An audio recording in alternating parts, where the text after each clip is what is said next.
Hala. Ay, Diyos ko Lord. May kapayas. Ayan. Ayan, oh, may kapayas. Gamit po natin yan.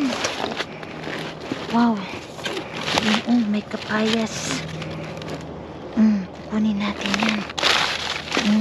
Wow, may mga mangga. Sarap po. Oh, yan, oh, mangga. Pwede po yan. Ayan, oh, ang dami po nilang tinapon. Hala. Hala, okay pa yung ibang ano, oh, mga blueberry. Ayan, bakit ang dami nilang tinapon? Ang dami nilang tinapon dito ng mga avocado. Hala. Bakit kaya sila nagtapon? Daming avocado po. Ano pa kaya dito?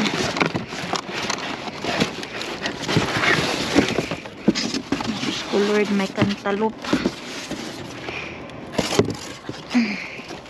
Ay, kukunin ko yung cantaloupe. Ang ganda ng cantaloupe. Ay, ang daming avocado dito. Ayan po.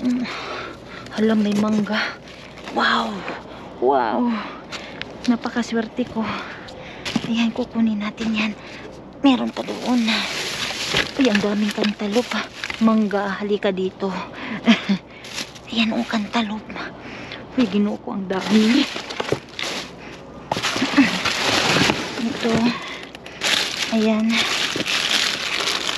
Okay pa itong kamatis. Ito po. Okay po ito. Okay pa yan. Ayan po. O, ayan. Ayan. So, ayan po mga ka-friendships. Ito po lahat yung nakuha natin at ako'y magmamadali po dito. Ayan, wala nang katao-tao sa paligid.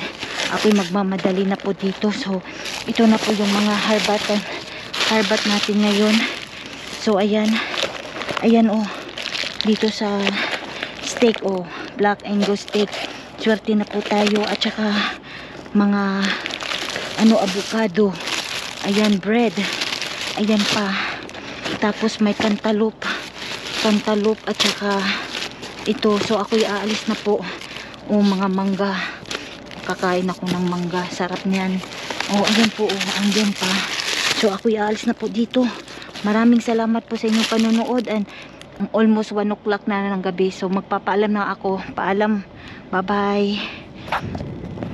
Hello! Magandang buhay po sa lahat ng mga ka-friendships ko dito. For today's video, after ko pong namasura last night, ay nagluto po ako ng aking makakain sa tanghalian at babaunin rin sa trabaho. Marami po akong nakuhang mga prutas at mga gulay doon sa basurahan last night. At yung iba po ay ibinigay ko po kay Lolo Donald. So, binigyan ko po si Lolo Donald ng isang papaya, mga mangga at avocado. Binigyan ko din po si Lolo Donald ng mga gulay. Binigyan ko din po si Lolo Donald ng kamatis kasi marami po akong mga kamatis na nakuha doon sa basurahan last night. At may dalawa po akong karning nakuha doon. Yung isa naman ay ibinigay ko po kay Lolo Donald. At yung isa po ay sa akin naman. At nagtira din ako para sa sarili ko. Yung mga gulay at prutas din po. Naghati po kami ni Lolo Donald sa mga nakukuha ko po kay Mr. Bean last night. So tingnan nyo po, laking tipid talaga para po sa akin. At di na ako mag-grocery kasi syempre may nakuha na po tayo mga pagkain galing kay Mr. Bean. Laking tipid talaga para sa akin po mga ka-friendships. At nakakasip po talaga ng pera. So dito naman po ay magluluto po ako ng tahong kasi nag-craving po ako ng tahong. Matagal na po itong tahong na sa freezer. Ngayon ko lang po siya niluto. Kasi alam nyo naman po sobrang busy po ako at wala po akong time na magluto. Ngayon lang po ako talagang may time na magluto. At saka since last night hindi pa ako kumain mga ka-friendships.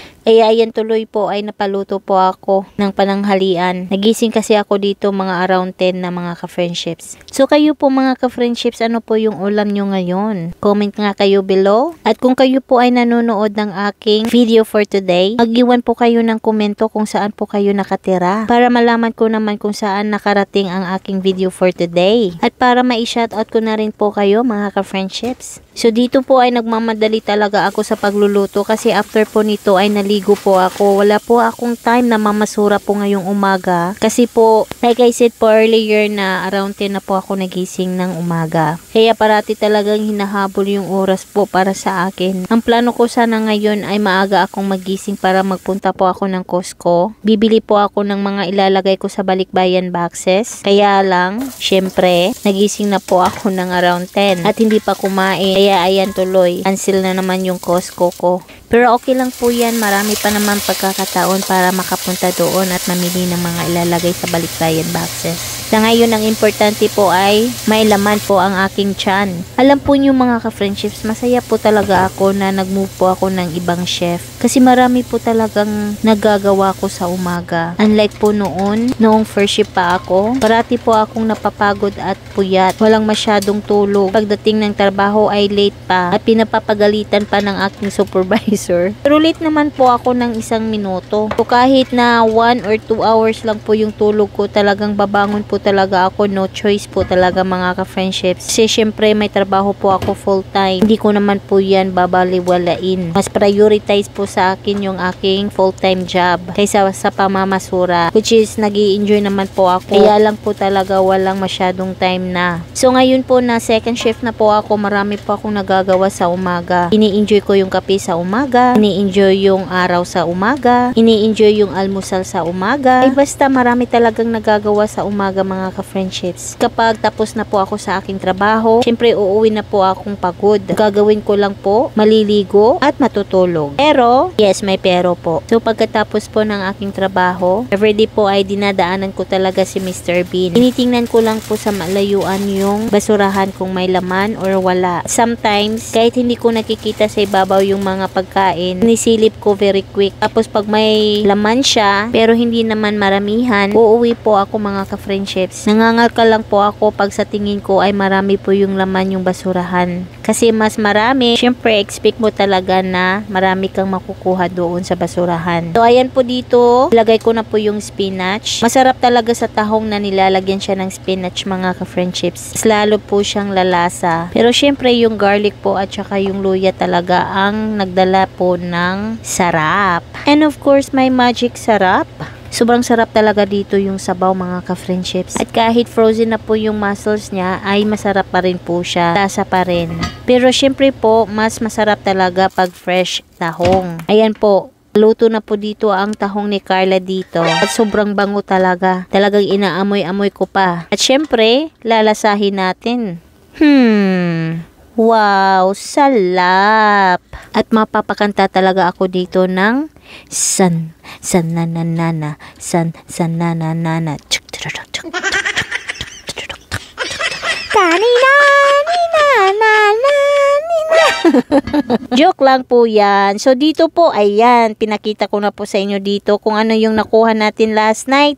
So nagtira po ako para sa sarili ko. Siyempre hindi ko naman po ibibigay lahat talaga yung nakukuha ko. Nagkeep po ako ng 2 mangga at mga avocado dito. At siyempre yung papaya. 2 po yung papaya na nakuha ko at yung isa ay binigay ko ni Lolo Donald. Hindi ko ito namalayan. Okay lang po yan. Tinapon siya kasi may sira po siya sa gilid. Pero okay lang po yan. Makakain pa po yan at ang sobrang fresh talaga yung papaya mga ka-friendships. Hinugasan ko na po ito last night at syempre huhugasan ko ulit ngayon. Sobrang sarap talaga yung mangga. Sobrang tamis po niya at di po siya maasim. Sarap gawing mango float. Pero syempre kakainin ko na lang po ito. Wala na akong time gagawa. Kung sa wala pang time, wala ding ingredients. Kaya kakainin na lang para solbad ang problema ni friendship. Ay sobrang sarap po ng mga pagkain talaga. Lalot na libre po galing kay Mr. Bean. Tan ka pa? Hi mga ka-friendships, nauubusan na po ako ng Tagalog dito. Pwede magbisaya? Yatay yun yung magtagalog. Uy, maglisod yun kaayo kung mga ka-friendships. Sabang!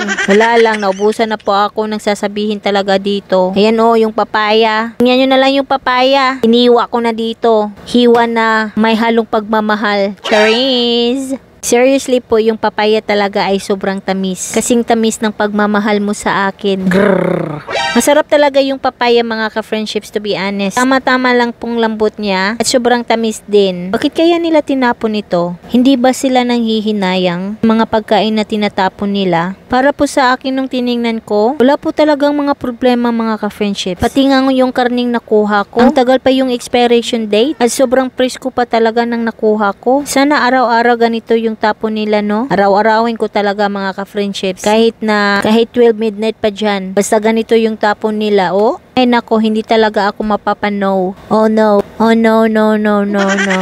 So ayan po dito, kumuha na po ako ng tahong ni Carla. Kasi sobrang gutom na po talaga ako mga ka-friendships. At sobrang sarap talaga ng sabaw. Paparami talaga ako dito ng rice. Kayo po mga ka-friendships, ano po yung favorite food nyo? Mag-comment nga kayo dito para malaman ko kung ano yung mga paboritong ulam ninyo. Ako kahit ano po, hindi po ako picky. Sa lutong Pinoy, wow, salap!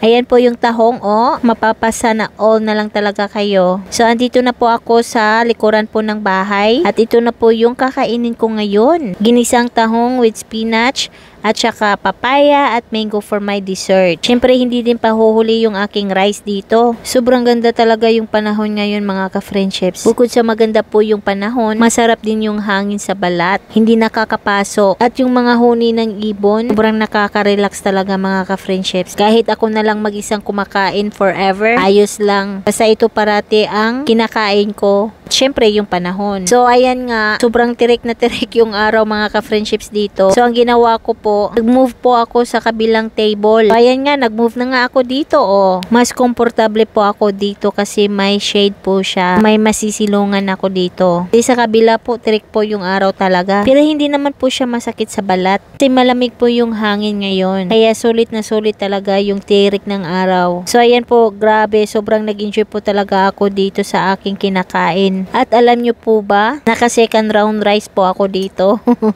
Paano nga naman, sobrang sarap, ay mapapa-only rice ka talaga. So ayan po mga ka-friendships, tatapusin ko muna ang kinakain ko dito. Kasi malapit na po yung oras para papasok sa trabaho. At ako'y nagpapasalamat po sa inyo, mga suporta at sa parating panonood po ng aking videos. Sana po ay nag-enjoy po kayo for today's video. Hanggang dito na lang, ako'y magpapaalam na. Ingat po kayo lahat dyan sa Pilipinas and always remember, be kind to one another. God bless po and I'll see you guys sa ating next video. Paalam!